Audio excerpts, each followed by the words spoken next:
No mundo, nas casas, na espiritualidade. A responsabilidade do homem na evolução dos animais. No ar, pela Web Rádio Meimei. Animais, nossos irmãos.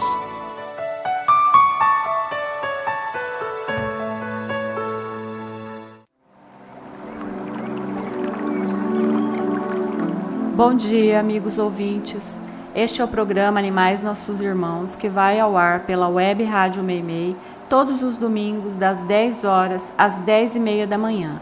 Este é o nosso segundo programa. E para os que me acompanharam a semana passada, espero que tenham gostado. E para os que estão chegando agora, sejam muito bem-vindos. Você já deve ter percebido que cresce o número de pessoas interessadas no assunto espiritualidade dos animais. Pessoas que precisam saber sobre os pets que desencarnaram, que necessitam do consolo de saber que eles sobrevivem após a morte do corpo, que há lugares que os acolhem e que eles voltam. Este programa tem esse objetivo, mas iremos muito além ao abordar temas como evolução, livre-arbítrio, karmas e consumo de carnes. Eu estou infinitamente longe de saber tudo, mas sou uma curiosa e estudiosa do assunto. Gosto de me informar e buscar as respostas que poucos têm. E se quando o aluno está pronto, o mestre aparece, vem comigo, vamos juntos desbravar esse assunto tão fascinante. Envie suas dúvidas e compartilhe comigo suas histórias e seus conhecimentos através do e-mail animaisnossosimãos2024@gmail.com. Terei muita alegria em tentar elucidar sua dúvida e ouvir seus comentários. E para o quadro Utilidade Pública, estaremos à disposição do amigo que queira divulgar alguma informação que seja relevante compartilhar. Repetindo, o e-mail do programa é animaisnossosimãos2024@gmail.com. Você está ouvindo Animais Nossos Irmãos. Chico Xavier falou: Deus nos outorgou a condução e a proteção de nossos irmãos mais novos, os animais. E o que é que estamos fazendo com essa responsabilidade santa de proteger e guiar o reino animal? Como é que esta humanidade terrestre tem agido com relação aos animais nos inúmeros séculos de nossa história? Porventura nós, os homens, não temos nos convertido em algozes impiedosos dos animais, ao invés de seus fiéis protetores? Quem ignora que o boi sofre imensamente a caminho do matadouro? Quem desconhece que os bovinos derramam lágrimas de angústia? Tudo isso se resume em graves responsabilidades para os seres humanos. A angústia, o medo e o ódio que provocamos nos animais alteram o equilíbrio natural de seus princípios espirituais. Chico Xavier é um ser de luz. Amou e respeitou cada animalzinho que passou pelo seu caminho. Não era capaz de matar um besouro, e as formigas que se atreviam a colonizar sua horta eram convidadas a se retirar, chegando a ser usado por ele o Evangelho de Jesus como exemplo. E o mais incrível é que no dia seguinte a colônia estava vazia, sem precisar apelar para o extermínio. Chico deixou um espaço que nunca será preenchido, e seu amor pelos animais contagiava a todos que o procuravam. Mas ele não nasceu para os animais. A missão de Chico era reviver o cristianismo, aquele puro da época de Jesus, através do espiritismo. Mostrou com sua incrível mediunidade que o mundo espiritual existe, que a morte é só uma troca de roupa, que continuamos tão vivos do outro lado quanto somos aqui. Dedicou mais de 70 anos de sua vida a ajudar ao próximo, a abrandar a dor dos corações sofredores pela perda dos entes amados. Não há caridade fora da salvação, e isso nós espíritas sabemos muito bem, não é? Mas será que essa caridade se resume apenas aos humanos? Gente e bicho, qual dos dois dá mais mérito na hora de praticar a tão falada caridade? Há algumas décadas, Dentro do meio espírita da cidade de onde venho, muito antes de me mudar para Garça, tive que ouvir: gastar dinheiro com cachorro de rua, com tanta gente passando fome?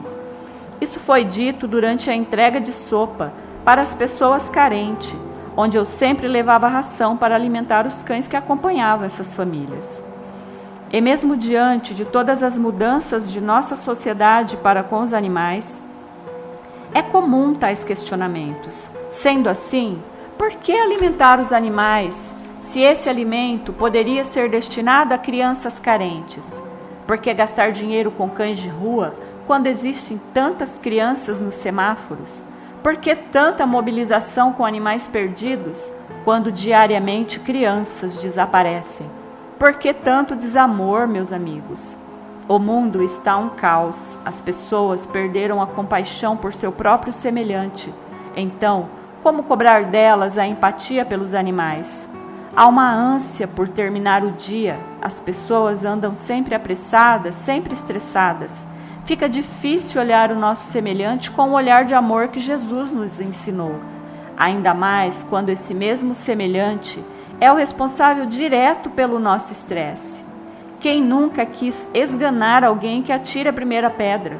Sogra, cunhada, chefe, irmãos, vizinhos, amigos, cônjuges, filhos. São tantos os seres estressantes que cruzam nosso caminho que quando vemos uma pessoa na calçada com frio e fome pensamos: teve o que mereceu, bebeu porque quis, tá com fome porque é vagabundo. O amor morreu nas esquinas e calçadas, onde morrem diariamente nossos irmãos humanos menos favorecidos. E se o amor pelo que nos é semelhante morreu, quem salvará os animais? Mas por que salvar apenas gente? Por que salvar apenas bicho? Não podemos salvar os dois? Não se rotula o amor. Se o fizermos, é porque já o perdemos ou nunca o tivemos. E quem ama verdadeiramente, ama gente e ama bicho. E não é à toa que iniciei falando de Chico. Teve um momento de sua vida que ele cogitou com Emmanuel de parar com o consumo de carnes. Afinal, ele amava animais, e isso soava incoerente para ele. Mas Emmanuel o proibiu, pois que ele não teria condições de se nutrir adequadamente naquela época, e ele tinha uma longa e cansativa missão a realizar. Apesar de Emmanuel sempre deixar claro a ele a sua missão de psicografar mais de 400 livros e ser a ponte entre as dimensões física e espiritual, Chico nunca deixou de ajudar qualquer animalzinho que cruzasse seu caminho. Mergulhemos no amor, e se o chamado para ser útil se fizer na sua vida, estenda a mão. Ajude, ampare, sem olhar cor, forma e tamanho, pois que somos todos irmãos, filhos do mesmo Criador. O ouvinte quer saber.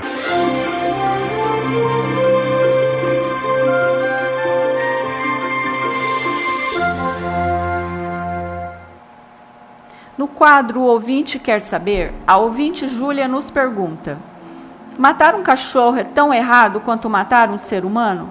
Qual a punição de Deus? Olha, Júlia, qualquer ato de maldade praticado tem o mesmo peso, seja direcionado a um cão ou a um homem. A intenção é sempre o maior agravante no crime. Uma pessoa pode acidentalmente matar outra pessoa e não recair sobre ela a culpa pelo crime, e outra pode, em um ato pensado e de extrema maldade, matar um cachorro ou outro animal qualquer e ter que reaver de forma dolorosa seu crime. Em resposta à pergunta de número 637 do Livro dos Espíritos, temos: o homem é tanto mais culpado quanto melhor sabe o que faz. Somos nós que determinamos o agravante das nossas ações, e somos nós que nos punimos, e não Deus. As leis do universo, ou leis de Deus, estão implantadas em nosso espírito e se manifesta de forma sutil quando estamos encarnados. E quando entramos em desacordo com essas leis, somos cobrados por nós mesmos, e daí nasce a punição. Falar qual a forma de punição que uma pessoa que mata um cachorro ou um gato sofre é impossível, pois já vimos pessoas maltratando animais e se reavendo com as leis do universo no mesmo dia. E já vimos pessoas que passam a vida toda praticando a maldade sem sofrer nenhuma consequência. A verdade é que nada sabemos sobre o histórico do agressor e do animal, e acredite, tem tanta coisa que nos escapa, além de que temos a eternidade para colher o que foi plantado. Vamos refletir em uma frase do filósofo grego Pitágoras, que diz: enquanto o homem continuar a ser destruidor e impiedoso com os seres animados do plano inferior, não conhecerá a saúde e nem a paz. Enquanto os homens massacrarem os animais, eles se matarão uns aos outros. Aquele que semeia a morte e o sofrimento não pode colher a alegria e o amor. Essa frase de Pitágoras nos faz pensar que a punição, como a amiga Júlia se refere, está muito mais na maldade que o indivíduo traz no coração do que no ato praticado. E nós sabemos que quem mata um animal não titubeia em matar um humano. A maldade não escolhe vítimas. Diante disso, a única certeza que posso ter e passar para você, querido ouvinte, é que tudo que for contrário ao amor está em desequilíbrio, e todo desequilíbrio precisará de correção. Somos livres para plantar o amor ou o ódio, e a colheita será resultado da nossa plantação. Como já foi dito, a semeadura é livre, mas a colheita é obrigatória. A amiga e ouvinte Silvia nos pergunta: se os seres humanos são superiores aos animais em evolução, por que vemos tantos homens cometendo atos de selvageria e tantos animais se sacrificando para salvar vidas, sem importar-se com a espécie? Essa é uma questão que sempre me incomodou também, Silvia. Mas para entendermos, basta pensarmos que a evolução do animal em ser humano também vai acrescentar um ingrediente a ele, que é a consciência de si mesmo, da sua existência. Sendo assim, ele perceberá todos os atributos humanos que o difere dos demais seres da criação. Dá-se a isso o nome de orgulho, coisa que os animais ainda não possuem. O orgulho é o maior causador de todos os males humanos que conhecemos. Pelo orgulho exacerbado, o homem encena as piores barbáries no planeta. A vaidade, o preconceito, o egoísmo, os vícios, a inveja, a cobiça são resultado do orgulho doente, do amor exagerado que sentimos por nós mesmos. Mas o orgulho, com o tempo e as sucessivas encarnações, cederá lugar ao amor universal. E o homem perceberá que não é um ser à parte da criação, mas que parte dela, responsável direto pela preservação do planeta e a proteção dos irmãos menores, os animais. Para isso, amiga Silvia, recomendo uma boa dose de paciência para com nossos irmãos humanos e muita oração. O homem só poderá dizer que ama a Deus sem restrições quando amar incondicionalmente todos os seres da criação. O amor pelo Criador está em amar suas criações. Só assim o reverenciaremos verdadeiramente. Utilidade pública.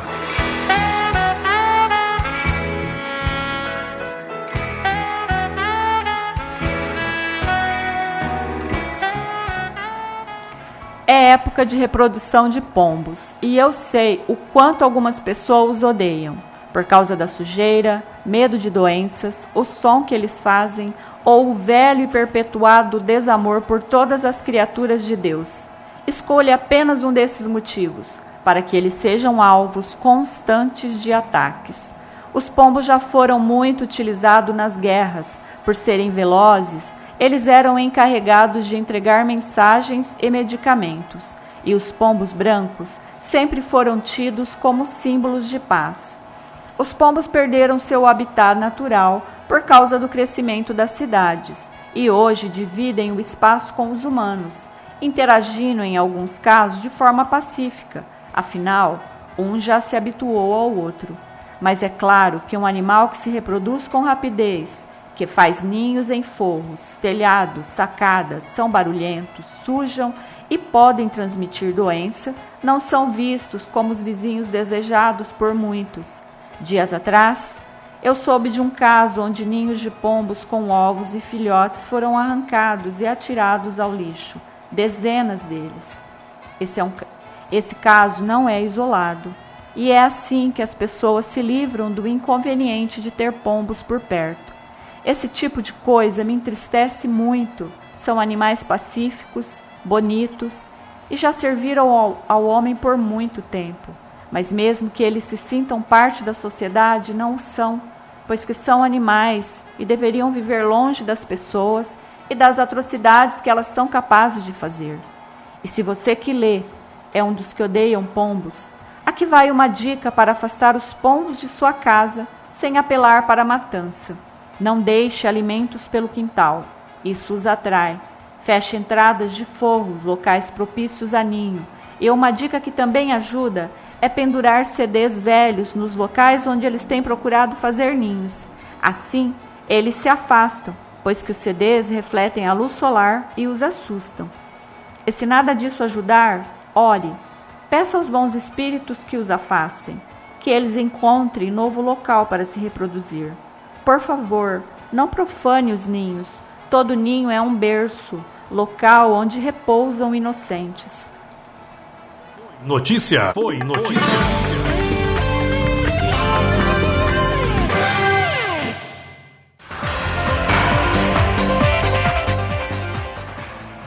As guerras não são coisas bonitas e causam confusão em quem só quer viver em paz. Eu sou uma dessas pessoas que não entende os motivos que levam governantes a chegar ao ponto de destruir cidades, matar pessoas e escravizar animais em nome de impor uma vontade ou dominar alguma região.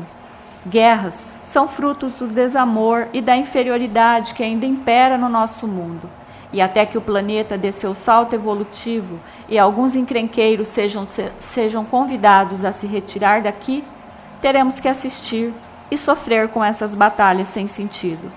As coisas estão piores, e essa é a impressão que temos a cada dia do novo amanhecer da humanidade. E isso é uma verdade. Sabemos que para consertar algo é necessário, antes de tudo, destruir. Com nosso planeta não é diferente. As coisas tendem a piorarem. Veremos muitos conflitos, muitas injustiças acontecerem, antes que as melhorias sejam visíveis. Mas mesmo que o mal pareça triunfar, mesmo que vejamos mais e mais coisas para minar nossas esperanças, não desanime. Jesus está no leme. Iniciei essa reflexão para falar sobre uma notícia que rendeu muitos questionamentos há alguns meses. Voltando ao assunto guerra, quem já ouviu falar sobre animais espiões? Não é novidade que os animais sempre foram usados em guerras. Cavalos, cães, elefantes, pombos e tantos outros que sempre foram forçados a ajudar nas batalhas. A novidade é o nível dessa utilidade, que está cada vez mais apurado.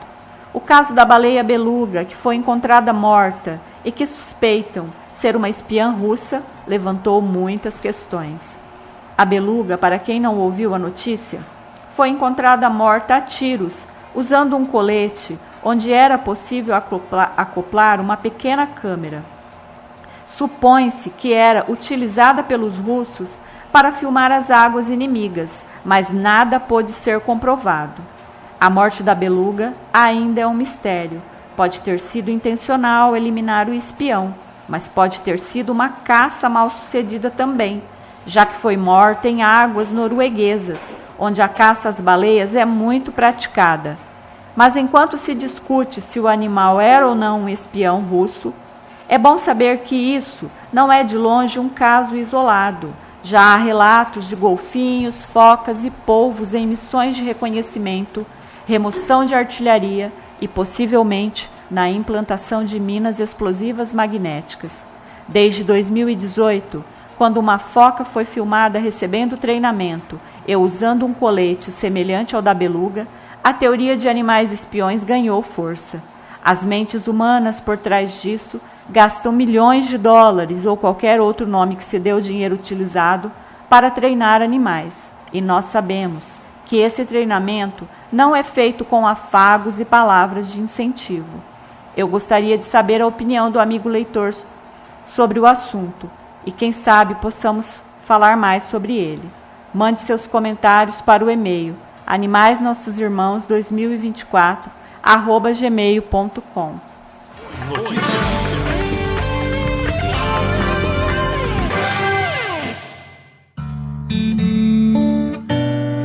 Na Web Rádio Meimei, Animais Nossos Irmãos. Você já ouviu o termo metempsicose? É uma crença de que o espírito que já anima corpos humanos possa reencarnar em animais, conhecida também como transmigração de almas. Ela é tida como uma punição e não como algo permanente.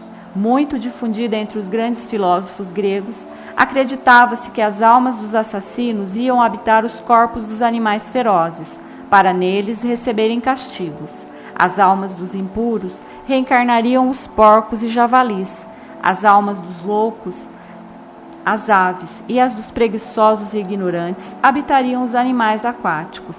A crença está presente nos princípios fundamentais de todas as religiões nascidas na Índia, como o Vedismo, Jainismo, Hinduísmo e Budismo. Do Egito e da Índia ela se estendeu até a Grécia, levado pelo matemático e filósofo grego Pitágoras. Conta a história que Pitágoras certa vez passava por uma praça e um grupo de homens açoitava um cachorro. Apiedado do pobre animal, ele se aproximou e pediu: "Parem com isso, não batam nele. Acabo de reconhecer a voz de um amigo em seu ladrar." Em algumas crenças, como os antigos cátaros, a metempsicose também fazia parte da crença reencarnacionista, e por incrível que possa parecer, eles desenvolveram um relacionamento muito especial com seus animais. Afinal, eles acreditavam que seus familiares mortos poderiam estar no corpo de um deles. Essa crença talvez tenha sido a primeira grande manifestação em defesa dos animais que a nossa história vivenciou, pois diante do medo em voltar animando um corpo animal, as pessoas aprendiam desde cedo a respeitá-los como irmãos, pois que quem poderia afirmar que não eram de fato? A crença persiste. Em algumas correntes religiosas ainda acreditam que o espírito que anima um homem pode voltar em outra vida animando um animal, ou mesmo um vegetal. Recentemente, em redes sociais, houve muitos relatos de pessoas que passaram a ter comportamentos estranhos associados a animais, chegando ao ponto dessas mesmas pessoas afirmarem serem a reencarnação de animais. Meditemos em um trecho do Livro dos Espíritos, na resposta da pergunta 611, quando Kardec refere-se à metempsicose. Eis a resposta: duas coisas podem ter a mesma origem e absolutamente não se assemelharem mais tarde. Quem reconheceria a árvore com suas folhas, flores e frutos no germe informe que se contém na semente de onde ela saiu? A partir do momento que o princípio inteligente atinge o grau necessário para ser espírito e entrar no período da humanidade, ele não tem mais relação com seu estado primitivo e já não é a alma dos animais, assim como a árvore já não é a semente. No homem, resta do animal o corpo e as paixões que nascem da influência do corpo e do instinto de conservação inerente à matéria. Portanto, não se pode dizer que tal homem é a encarnação do espírito de tal animal. Conseguintemente, a metempsicose, como a entendem, não é exata. Diante dessa afirmação dos espíritos, já fomos animais e não voltaremos a ser. A evolução é uma escada. Podemos estacionar nos degraus, mas não voltaremos a descer. Então, como essa crença surgiu de fato? Vou enumerar 3 hipóteses. A primeira delas pode ter surgido com a chegada dos capelinos, que, obrigados a reencarnar na Terra para expurgar seus erros, tiveram que adotar corpos ainda grosseiros, de aspecto pré-histórico, ao contrário dos corpos de compleição refinada, típicos de seu ditoso planeta, e ao qual eles já haviam se habituado. Assim, conclui-se que esses indivíduos tiveram a sensação de terem vindo para habitar corpos animais, fato esse que ficou gravado em seus inconscientes, como uma punição divina, e que deu início a teoria da metempsicose. A segunda hipótese pode estar relacionada aos espíritos que, após desencarnar, passam a aparentar formas animais, levados por culpa, vergonha ou mesmo o desejo de amedrontar. Mas há uma terceira hipótese que pouco é falada e que prometo trazer com mais detalhes em algum momento, quando eu encontrar mais informações sobre o assunto, que está relacionada às evoluções secundárias ou mesmo terciárias. O que vem a ser isso? O amigo pode ter pensado. Não vou me aprofundar, mas quero deixar uma pergunta no ar. O que os amigos acham que acontece com um espírito que retrocede ao ponto de virar um ovoide? Ovoides são espíritos tremendamente devedores e culposos, que perdem energia quântica até retroceder à forma de ovo, ou ovoide, como ficou conhecido dentro do espiritismo. Ele estaciona sua evolução e retrocede na forma física, perde a capacidade de seguir evoluindo. Como ele retoma a jornada? Já pararam para pensar como ele volta a ganhar energia quântica para seguir sua escalada evolutiva? Assim foi dito a Kardec, que muitas respostas viriam com o tempo, e essa pode ser uma delas. Deixarei essa lacuna aberta para um momento oportuno, mas meditem no que eu acabei de falar, certo? E pode enviar e-mail, eu quero muito interagir com vocês. Voltando ao assunto metempsicose, essa crença colocava os animais dentro das famílias, pois que poderiam ser realmente parte dela. Eles eram cuidados e amados, mas foi com as religiões judaico-cristãs que os animais deixaram de ter esse lugar de destaque na vida das pessoas. A Bíblia os excluíra, o suposto Deus dos exércitos os legara ao segundo plano, elegendo o homem, que seria a sua imagem e semelhança, ao posto de escolhido e protegido, dando plenos poderes a esse escolhido, para dominar o que lhes eram inferiores. Vanderly do Carmo está apresentando Animais Nossos Irmãos.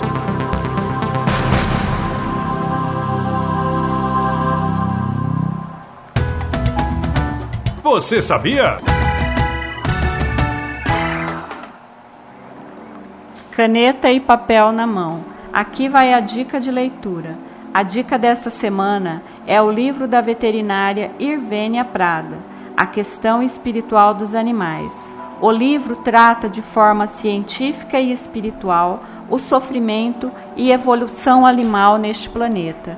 Aborda temas como experimentação animal e o consumo de carnes. Repetindo, o livro A Questão Espiritual dos Animais, da veterinária Irvênia Prada. Vale a pena conferir.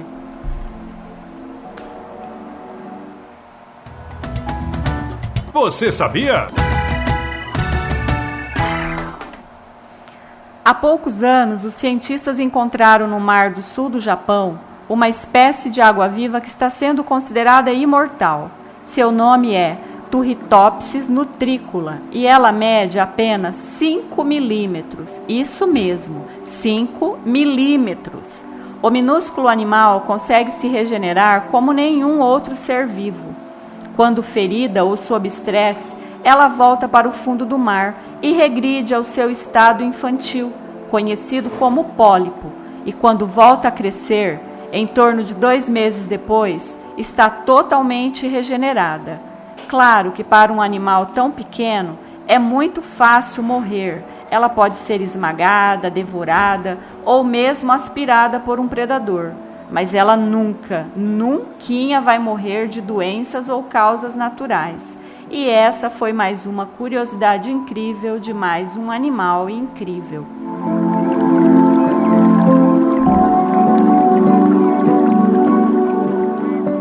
O amor pelos animais é talvez o sentimento mais desprendido que existe, já que não espera nada em troca que não seja amor.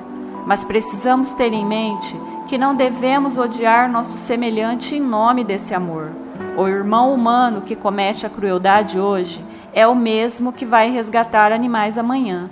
Vamos meditar e pedir pelas nossas crianças, as responsáveis diretas pelo futuro do planeta e dos animais, que elas possam ser irradiadas no amor de Jesus e Maria. E chegamos ao fim de mais um programa. Obrigada, amigos ouvintes, pela participação.